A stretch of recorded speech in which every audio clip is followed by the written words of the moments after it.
1500 वर्ष पहले ये लिखा गया। और आपकी नॉलेज के लिए बता देता हूँ, इस ग्रंथ में जितनी भी बातें बताई गई हैं वैज्ञानिक दृष्टि से 100% सही मानी जाती है।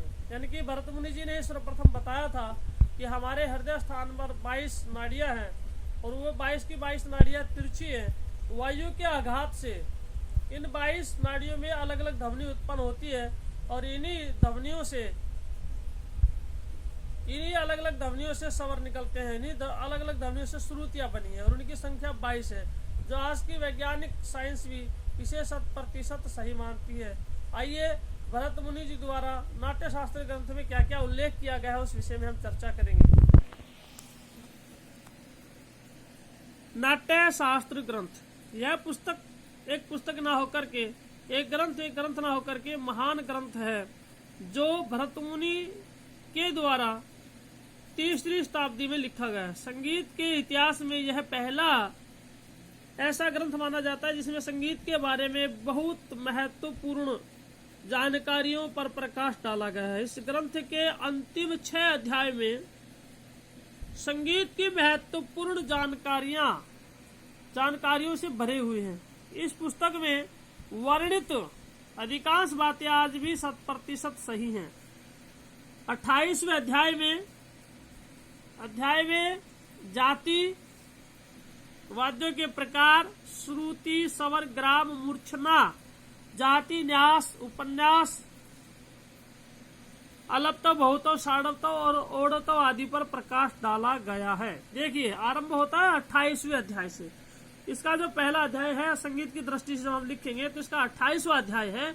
इस 28वें अध्याय को हम लिखेंगे। 28वें अध्याय में क्या क्या बताया है पंडित जी ने, भरत मुनि जी ने? 28वें अध्याय में जाति, वाद्यों के प्रकार, श्रुति, स्वर, ग्राम, मूर्छना, जाति, न्यास, उपन्यास, अलप्तव, बहुतव, षाडवतव और ओडतव आदि पर प्रकाश डाला गया है 28वें अध्याय में। फिर आएगा 29वां अध्याय। 29वें अध्याय में वीणा, उसकी बजाने की विधि और जातियों का रस के अनुसार प्रयोग, जातियों का रस के अनुसार प्रयोग।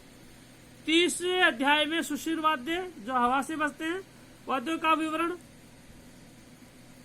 31वें अध्याय में वाद्यों में कला, 31वें अध्याय में लिखा है वाद्यों में कला, लय और विभिन्न तालों का वर्णन मिलता है, दिया गया है। विभिन्न वाद्यों का वर्णन नहीं दिया गया है। 32वां अध्याय आरंभ होता है। 32वें अध्याय में गायक वादक के गुण दोष, ध्रुपद के 4 भेद, ध्रुपद के भेद, छंद आदि का वर्णन या विवरण दिया गया है 32वें अध्याय में। 33वें अध्याय में गायक वादक गुण दोष किसमें बताए? 32वें अध्याय में गायक वादक के गुण दोष, यानी कि गायक में और वादक में क्या गुण होने चाहिए, उसकी बैठने की स्टाइल, उसके बोलने की स्टाइल, उसके बजाने का तरीका, सलीका, उसमें क्या गुण होने चाहिए, वो सारी चीजों पर प्रकाश इस अध्याय में 32वें अध्याय में डाला है। 33वां अध्याय, 33वें अध्याय में अवनद्ध अर्थात चमड़े से बनने वाले वाद्यों को, चमड़े से बजने वाले वाद्य यंत्रों की उत्पत्ति, भेद, वादन विधि, वादकों के लक्षण आदि दिए गए हैं। इन अध्यायों के अलावा 6ठे और 7वें अध्याय भी बहुत महत्वपूर्ण है। इस अध्याय के इन अध्याय में रस संबंधी बातों का विवरण है। 6 अध्याय में रस के लक्षण, रसों के देवता और वर्ण की व्याख्या दी गई, वर्ण किसे कहते हैं। 7वें अध्याय में भाव, विभाव, अनुभाव आदि की व्याख्या, स्थायी, व्यभिचारी और सात्विक भाव का वर्णन दिया है। 3 भाव होते हैं, स्थायी, व्यभिचारी और सात्विक। इन तीनों भावों का वर्णन विवरण इस ग्रंथ में दिया गया है। यानी कि मानव दृष्टि से, मानव संस्कारिक दृष्टि से, मैनर्स के हिसाब से भी लिखे गए हैं कि मनुष्य में क्या क्या गुण होने चाहिए, क्या भाव होने चाहिए, उस पर भी भरत मुनि जी ने प्रकाश डाला संगीत के साथ साथ। कुछ विद्वान इस ग्रंथ को 5वीं सदी में लिखा हुआ मानते हैं, जो कि पूर्णतः गलत है, क्योंकि 3री शताब्दी में ही जाति गायन प्रचलित था और इस समय में भी 3 ग्राम अस्तित्व में थे। इससे सिद्ध होता है कि यह ग्रंथ 3री शताब्दी में ही लिखा गया है। नाट्य शास्त्र ग्रंथ पूरी तरह से नाट्य कला पर आधारित है, लेकिन इसमें संगीत के बहुत से महत्वपूर्ण तथ्यों पर प्रकाश डाला है। तो इससे यह सिद्ध होता है कि आज से 1800 वर्ष पहले प्रसिद्ध होता है कि आज से 1800 वर्ष पहले नाट्य और संगीत में बहुत गहरा संबंध था। देखिए, वैसे जो नाट्य शास्त्र जो है नाट्य पर आधारित था, नाट्य के लिए लिखा गया था, लेकिन नाट्य के साथ साथ, थिएटर के साथ साथ संगीत के विषय में भी महत्वपूर्ण जानकारी दी है पंडित जी ने, भरत मुनि जी ने, वो आप ध्यान से सुनिए। नाट्य शास्त्र को नाद शास्त्र, मोक्ष शास्त्र और योग शास्त्र भी कहा जाता है, क्योंकि संगीत जो है वो नाद शास्त्र है, सबको पता है। मोक्ष शास्त्र भी, क्योंकि संगीत ही सुलभ, हम पहले बता चुके, संगीत जो है वो मोक्षदायिनी है। और योग शास्त्र यानी कि प्राणायाम योग भी है। संगीत को अगर सही तरीके से गाया और बजाया जाए, नृत्य किया जाता है, वादन किया जाता है, गाया जाता है, तो ये एक प्रकार के योग है, प्राणायाम, एक्सरसाइज होती है शरीर की, शुद्धिकरण होता है, शुद्ध गाने से शुद्धिकरण होता है। देखिए, भारत जी पहले इस ग्रंथ में कुछ मुख्य सामग्री इस प्रकार है। इसमें क्या क्या वर्णन मुख्य रूप से किया गया हुआ आपको सामने रख रहे हैं। पहला पॉइंट है, भरत मुनि जी ने केवल मध्यम व षड्ज ग्राम का वर्णन है, इसमें गंधार ग्राम का वर्णन नहीं है। 3 ग्राम माने जाते हैं, षड्ज, मध्यम और गंधार। गंधार ग्राम को उन्होंने छोड़ दिया। इस विषय में खुलकर चर्चा हम +2 में करेंगे। +2 में आपको समझाया जाएगा ग्राम किसे कहते हैं।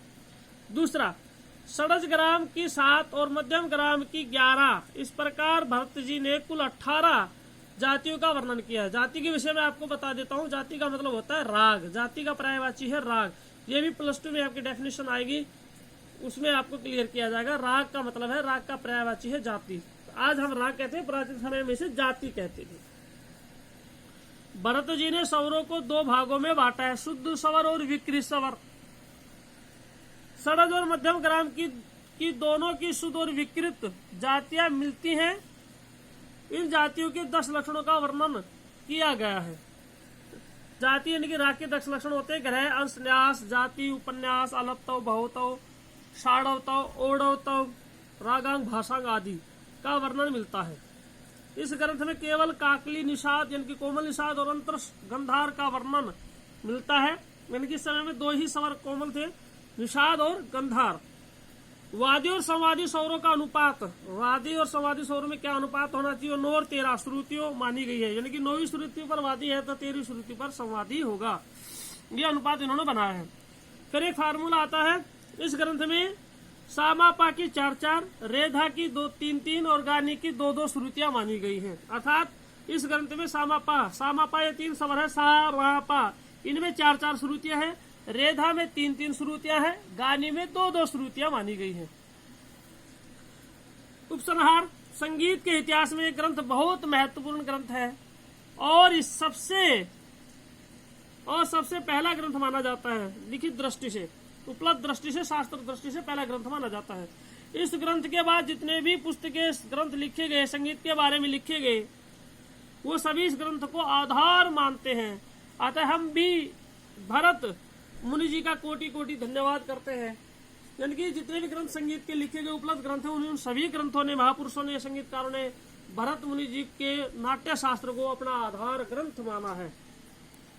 एक और डिटेल आपको बता देता हूँ। इसी समय में, इसी काल में भरत मुनि जी ने वाद्य यंत्र को 4 भागों में बांटा था। अवनद वाद्य, तत्वाद्य, सुशीर वाद्य और घन वाद्य। अवनद वाद्य जो वाद्य चमड़े से बनाए जाते हैं, उन्हें अवनद वाद्य कहते हैं, जैसे नगाड़ा, ढोलक, ढोल, तबला आदि। दूसरा वाद्य यंत्र का इंस्ट्रूमेंट का प्रकार है तत्वाद्य। तत्वाद्य यानी जो तारों के माध्यम से बजाए जाए, जैसे वीणा, सितार, गिटार, स्ट्रिंग या वायर के द्वारा जो बजाए जाते, जैसे गिटार है, सितार है, वीणा है आदि, सारंगी, वायलिन आदि। ये उसे कहते हैं तत्वाद्य या इसे तंतवाद्य भी कहते हैं। अगला है सुशीर वाद्य। सुशीर वाद्य यानी कि सुशीर पर्यायवाची है हवा का। सुशीर मतलब हवा, जो हवा के माध्यम से बजाए जाते हैं, जैसे बांसुरी है, शंख है, शहनाई है, हारमोनियम है, क्लारनेट है, बैक पाइपर है। ये सब किससे? हवा से बजाए जाते हैं। अगला चौथा जो प्रकार है वाद्य यंत्र का, वो है घन वाद्य। घन यानी बादल, यानी कि जिन वाद्य यंत्रों बादल के समान गड़गड़ाहट उत्पन्न हो, झनकार उत्पन्न हो, जो धातु के बने हो, उसे हम घन वाद्य कहते हैं। जैसे एग्जाम्पल है झांझ, मंजीरा, खड़ताल, चिमटा, मंदिर की या स्कूल की घंटी वगैरह। ये घन वाद्य में आते हैं जो पूर्ण रूप से धातु के बने होते हैं।